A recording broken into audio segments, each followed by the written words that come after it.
আপনার অনেক কি ধন্যবাদ শুক্রিয়া। ওনারা প্রথম নদী রোহিঙ্গার যে সাপোর্ট করো এরকম সাপোর্ট করবা সব টাইমে আর রিপার্টিশন আল্লাহ তাআলা করবো। এখানের রোহিঙ্গা 5 জন এবং বাংলাদেশি একজন 6 জন, এদেরকে 8 দিন রিমান্ড শেষে তদন্তকারী কর্মকর্তা আদালতে হাজির করছেন। আদালত শুনানি অন্তে তাদের পক্ষে কোনো আইনজীবী না থাকায় কারাগারে প্রেরণের নির্দেশ দিয়েছেন।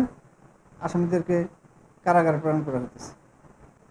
এর আগে 2 মামলায় 5 দিন করে 10 দিন হয়েছে এবং এর পরবর্তী যে নাশকতার মামলাটা, সেই মামলায় আবার 10 দিনের রিমান্ড চাইছে।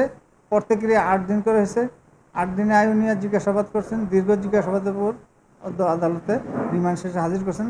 ফার্দার কোনো রিমান্ড নেই, তাই আসামিরা কারাগারে প্রেরণের নির্দেশ দিচ্ছেন বিজ্ঞ আদালত। সেই অনুযায়ী ব্যবস্থা নেওয়া হয়েছে। পরবর্তী শুনানি এখনই নেই, যদি আয়ুর প্রয়োজনে যদি কোনো আবেদন করে সেটা বিজ্ঞ আদালত বিবেচনা করবে।